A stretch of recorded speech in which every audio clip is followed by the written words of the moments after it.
اور والد کے لیے حدیث کے الفاظ ہیں، رسول اللہ صلی اللہ علیہ وسلم نے ماں کا حق اور قرآن نے ماں کا حق 3 گنا تو رکھ دیا، لیکن یہ کبھی مت سوچیے گا کہ والد کا حق کم ہے۔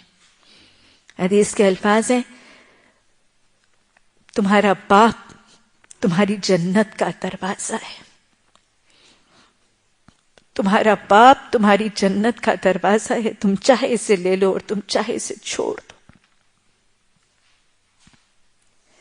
اور پھر حدیث کے الفاظ آتے ہیں، باپ کی رضا جنت کی رضا۔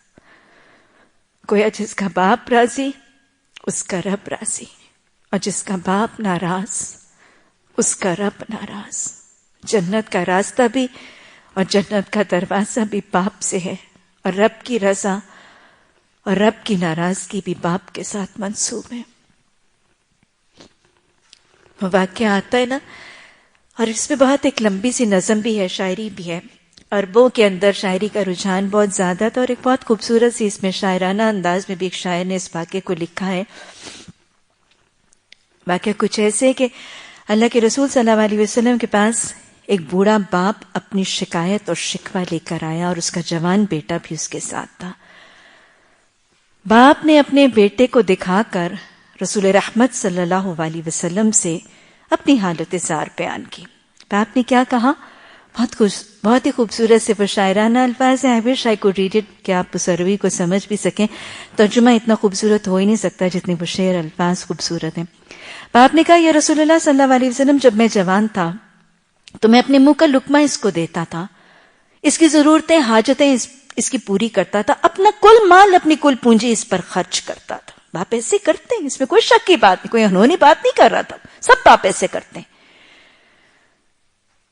اب میں بوڑھا ہو گیا، میری کمر جھک گئی، میرے بالوں میں سفیدی آ گئی، اب یہ جوان ہے اور یہ اپنا مال مجھ سے چھپا چھپا کے رکھتا ہے۔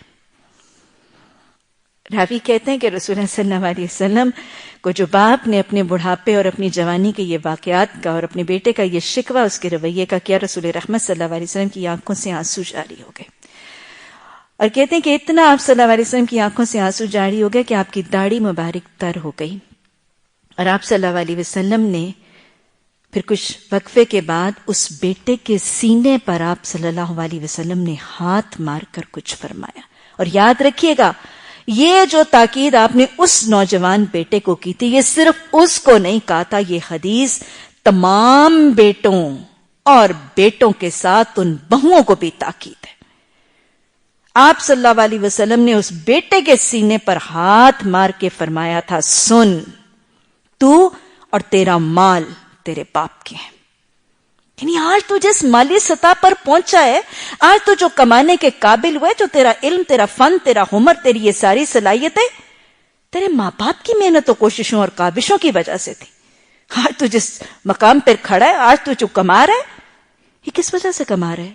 انہوں نے تجھے پڑھایا لکھایا، تجھ پر جتن کیے، تجھ پر محنتیں مشقتیں کی، تجھے یہ سارا فن ہنر صلاحیتیں دی کہ آج تو کمانے کے قابل ہو۔ سن، تو اور تیرا مال تیرے باپ کے ہے۔